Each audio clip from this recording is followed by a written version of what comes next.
I hurt every time I see someone say that being non binary isn't a thing, that it isn't real. I get pissed off every time I hear people talk about the differences between the genders. Men are good at this, women are good at that. When people make assumptions based on a person's identity, when they say that the genderqueer person is just confused or rebellious, I die a little inside. Because these things all show the lack of understanding and often the lack of acceptance or tolerance that so many people apparently don't care about. Being non binary isn't easy. Even putting aside the questions a person may have for themselves, figuring out how they want to live and how they feel inside, living openly as a non binary person in society is hard, sometimes excruciatingly so. What bathroom to use, what pronouns you use. These aren't necessarily big problems, but they often become big issues when dealing with other people, whether on a personal level, like the people you interact with while working or going to school, or a general level, like how the government treats you and what rights you have or don't have. There aren't many manga that deal with what it's like to be non binary, or as it's called in Japan, Xgender. So, when I saw that a manga was being published in English, not just about a non binary person, but written by a non binary person, and about their tribulations as an adult, I was incredibly excited. I pre ordered the book Xgender by Asuka Miyazaki and got it as soon as it was released, back in June of 2022. I loved it and had planned on making a video about it back then, but wasn't quite sure what to say, so I procrastinated. Then procrastinated some more until here we are in 2024 and I'm finally doing it. Thanks in no small part to a poll I made asking people what kind of manga they wanted covered in a video next. Thank you to everyone that voted, and thank you to everyone watching this right now. Before I delve into the book, just a tiny bit of info. The US, where I live, uses different terms than Japan. Pretty obvious if you think about it, two different countries with their own languages, but it's an important thing to be aware of. In this video, I have used the term non-binary, a term familiar to people in the US, but this term is rarely used in Japan. Rather, they use Xgender, a term going back to the late 90s. And just like non-binary is an umbrella term, so is Xgender. People in Japan that are agender, or bigender, or third gender, or gender queer, or gender fluid, they may all use the term Xgender. Now, I'm no expert in Japanese queer studies. Everything I've mentioned here comes from Wikipedia. So, I will not claim to understand the intricacies of gender identity in Japan. Honestly, I'm not completely knowledgeable about everything in America. And I think that's fine, because one, I'm always willing to learn things I don't know about, and two, my intention is never to harm anyone. There are a lot of different people and lots of ways of looking at the world. It's important to be willing to listen to people and treat them the way they want to be treated. So if someone prefers a specific term, use that term for them. This is all a very long way of saying that I am not Japanese, so I may miss certain things in Asuka Miyazaki's work, and while I hope I do not offend anyone with how I say things, I am aware that I may. If I do, explain in the comments what's incorrect and how to improve. Please, because I love learning and I hate hurting people. Throughout the book, I saw Asuka as a person similar to myself. Since I am non-binary, I saw them as non-binary as well, because of how they explained their feelings about themselves. And I am using non-binary as an umbrella term, not being more specific, though there are more specific terms. But Asuka identifies as Xgender, a term I don't use. I may say that Asuka is non-binary instead of saying that they are Xgender. This isn't malicious, it's simply a difference between languages. Sorry if that ends up confusing. And sorry if all this explanation seems pointless. I tend to like to talk and, well, it's my channel. Yeah. Still, I hope it's at least a little informative. Getting back to the book itself, Xgender is autobiographical. The author, Asuka Miyazaki, tells stories from their life as an Xgender person. In their words, they are both genders, both man and woman. The book is mostly about Asuka's perspective and experiences. There is a bit of info about gender and sexuality, but it's short and in a very general sense. I think people that don't know much about those topics can still enjoy Xgender, and would probably learn some useful info, but it's mostly geared towards those that either understand being non binary or are interested in this singular person's experiences. That's not bad, of course. I just don't want people to think that Xgender is an educational guide for understanding gender. There are other books out there that are that and serve that purpose. In fact, this book will probably be best understood by those that were assigned female at birth, as Asuka talks at length about how much they hate their anatomy, as they put it, their female parts. But of course, this doesn't mean that people who were assigned male at birth cannot enjoy it. I certainly did.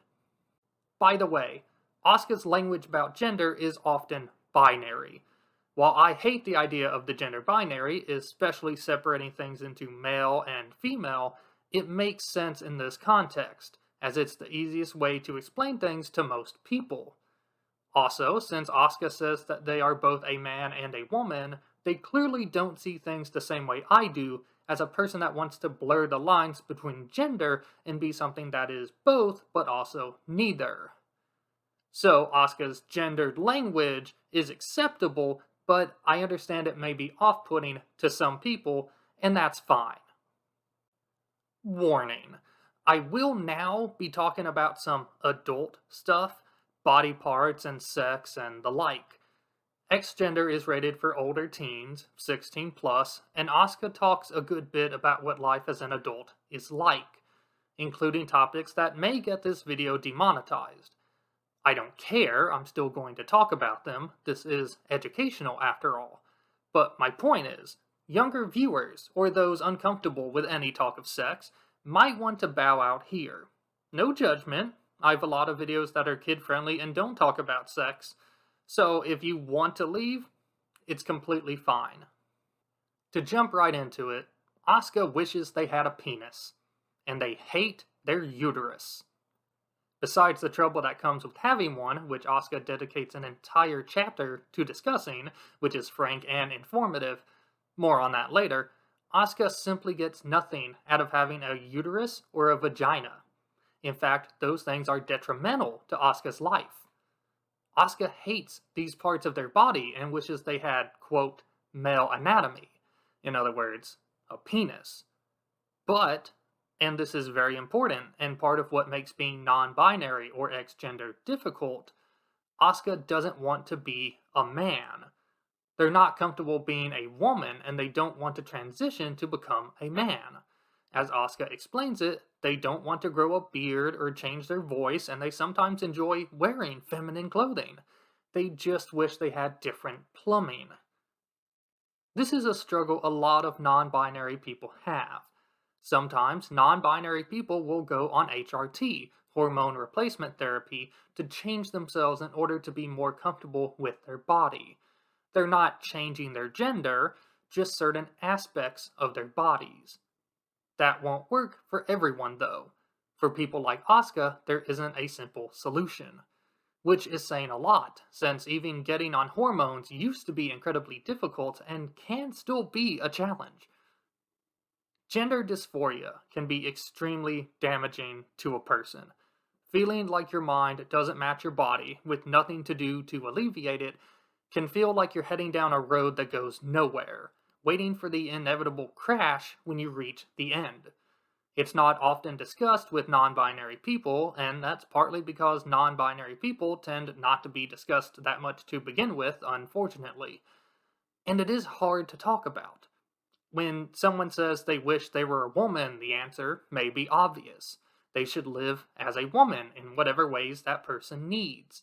It probably won't be easy, but the goal is understood. But if someone wants to be a woman half the time and a man the other half, the solution can be, well, fantasy. I've said in a previous video, talking about Rama one half, how I wish I had Rama's curse. I wish I could change my biological sex by dumping water on myself. Have boobs and a vagina in the morning, have a penis in the evening. It's more complicated than that, but the curse would go a long way towards allowing me to be happy in more situations and more often. But that can't happen. The body simply isn't that flexible. Of course, there are ways to express one's gender that have nothing to do with genitals. Wearing a dress can help someone feel feminine or like a woman. Wearing a leather jacket can help them feel masculine or like a man. Not saying that those things are inherently for women or men, but that individual feels more like one or the other with those things. But a huge problem presents itself when genitalia are discussed. Asuka, for example, wants to penetrate a woman, but they have nothing to use. There are toys that can help, but Asuka doesn't see these as being useful to them. They crave the feeling of pleasure that seems to only come from having a penis. I don't want to be judgmental of Asuka, but it does seem to me like they are too stubborn when it comes to this subject. Someone affectionately called the General, the owner of a queer bar that Asuka has befriended, gives Asuka advice several times, but each time Asuka kind of ignores it. The General, a pansexual trans man, says that sex can be enjoyable for Asuka in a number of ways, even without a penis, but Asuka never takes these to heart. It may just be the way it's written, but it seems like Asuka isn't willing to compromise on a thing that may never be.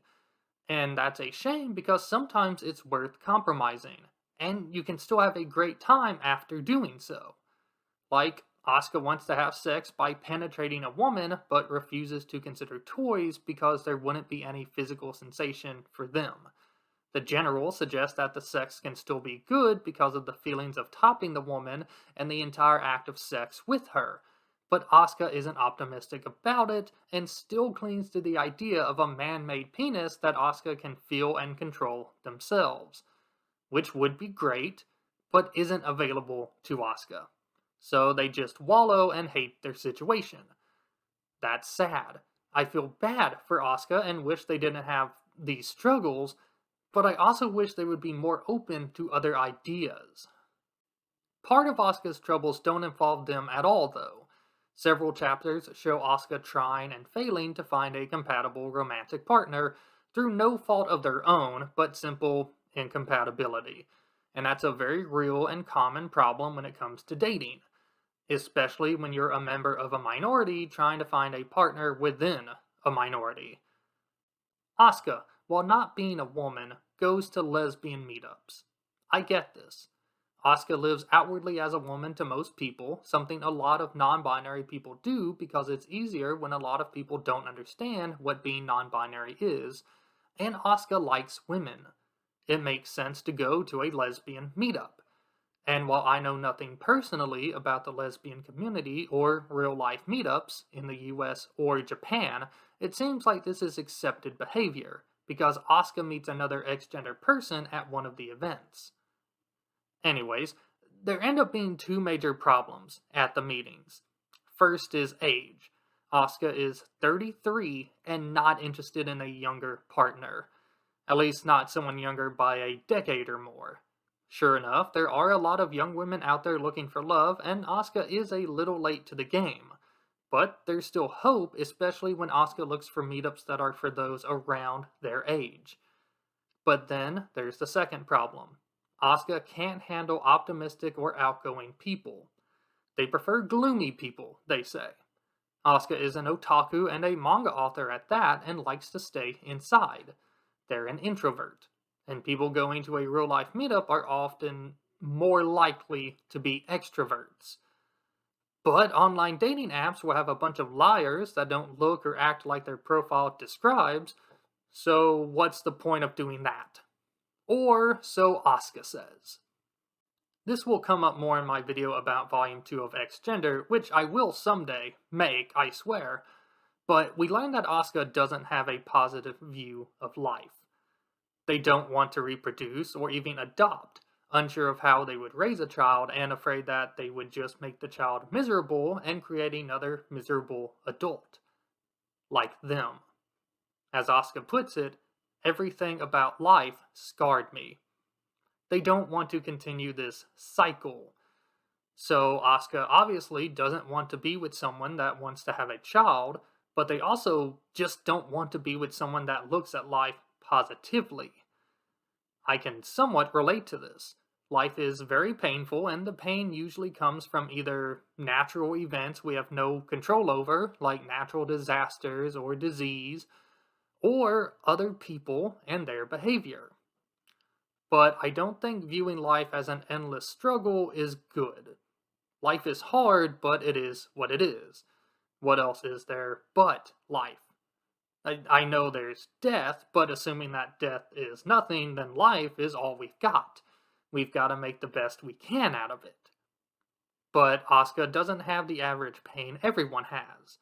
They also have to deal with dysphoria that hampers their sexual life, be it with another person or even by themselves. Dysphoria that makes them feel disgusted by their own body. Asuka's struggles are real and constant. If I were them, I'd probably get annoyed at optimistic people too. That doesn't necessarily mean that I agree with Asuka being so pessimistic, but honestly, I'm not sure what else to say on this subject or Asuka's feelings. I'll probably talk more about it in a video about Volume 2, and that'll make more sense. But for now, let's just cover one final topic, because this video is getting pretty long. Periods. Not the things that go at the end of sentences either. And God help us, there needs to be a lot more understanding about periods. And I say that as a person that was raised male. They didn't teach boys shit about periods in school, at least not the ones I went to. Another warning, I am going to be talking about menstruation and blood. If you're squeamish about that stuff, feel free to tune out. Again, no judgment. You don't have to sit through anything that makes you uncomfortable if you don't want to. Asuka devotes an entire chapter of this book to talking about periods, and it's a very educational chapter, as it discusses the reality of having a period as a woman and as a non-binary person. It's fantastic Asuka included this. First of all, periods suck. Asuka explains how painful they can be and just how much blood can be involved. Every person is different, so experiences will differ, sometimes greatly, but it's safe to assume that anybody having their period will be dealing with pain, discomfort, bloating, and heightened emotions, like crying over past memories or being easily irritated. That is because menstruation is more than just leaking blood out of your body. Without giving an entire lecture on periods, which I'm not really qualified to do since I've never had one and never will, I'll say that a hell of a lot happens to the body when menstruating. Hormones can get imbalanced, so there can be mood swings. There can be several types of pain throughout the body, definitely more than just abdominal cramps. And the part that most people without a uterus don't know about, the blood. It's more than just bleeding for 3 or 4 days. It can stop for some time and then start up again. It can be light or heavy from day to day. It can be thin or very thick. And it can be very hard to deal with. Physically, I mean. I don't want to go into too many details. Let's leave a little mystery, right? Yeah. No, seriously though, I don't want YouTube to act like I'm discussing a horror movie. But blood can get all over the place. Sleeping while bleeding can cause a lot of problems, and finding a way to handle the blood and go out in public can be incredibly difficult. There's a reason the pads and tampon section is so large and has so many options. Asuka explains all of this menstruation talk very well, as it's something they deal with every month, but with an added bonus. Asuka isn't a woman and hates their, quote, female parts. So not only does Asuka deal with the pain and discomfort that comes with having a period, they also have dysphoria kicking their ass every time it happens. As Asuka says, being aware of my own birthing organs is unbearable. Buying period products makes them uncomfortable, and they've even washed their hands to the point of injuring themselves while on their period, because touching their genitals or the blood itself makes them feel dirty. So, when they bleed and there's a lot of blood and it's hard to deal with, Asuka's dysphoria goes through the roof. So something that's uncomfortable to anybody going through it just gets worse and worse for Asuka. Now, this type of experience and this dysphoria isn't exclusive to non binary people, obviously. Trans people can deal with similar things. But this is also not something that every non binary person goes through, and it's important to talk about that. I, for one, don't feel bad about my genitals at all. So I can't completely understand Asuka's pain, but I can still listen and empathize. I can understand that Asuka wishes for a solution and hope they can eventually get one. They mention that the uterus can be surgically removed and that may help. But I'm sure it's no easy task, especially in a more conservative country like Japan. I suppose the only advice I can give to anyone feeling similar to Asuka dealing with dysphoria is to find a therapist. Therapy can do wonders, and even if it can't make a person's situation ideal, it can definitely offer help and treatments to make a subpar life a bit better. Happiness isn't all or nothing, after all. We can find small bits of happiness to help us combat larger sources of worry and stress. So, Asuka cannot currently remove their uterus. They cannot grow a penis. But I'm sure there are things out there that would make them feel better, and people similar to Asuka feel better about their situations. Sometimes you just have to search really hard to find those things. Okay, one final thing. I know I said the period thing was one final thing, but it is part of the chapter, so it counts. Asuka mentions at the end of this chapter that if people were more willing to openly talk about bodily functions with one another, people everywhere would have an easier time living with each other. And I completely agree. Asuka's examples are boys learning about what girls are dealing with when they're on their periods, and girls learning that erections are normal and can happen quite often. I'll go a step further and add in discussing masturbation and sex drive, or lack thereof. When I was young, masturbation was definitely not something you admitted to, at least not before you were at least 16, even though I'm certain that most of my fellow middle schoolers did it. And I'm sure even nowadays, it's embarrassing to have a random erection, or it's seen as a perverted thing that only dirty minded people get in public. But that's not the case. It's a natural thing, and often they just happen, regardless of the penis owner's thoughts or feelings. If you do something with it, that's a problem, but just having an erection shouldn't be any different than having gas or a booger in your nose. Don't make it someone else's problem, but don't feel like a freak for having it happen.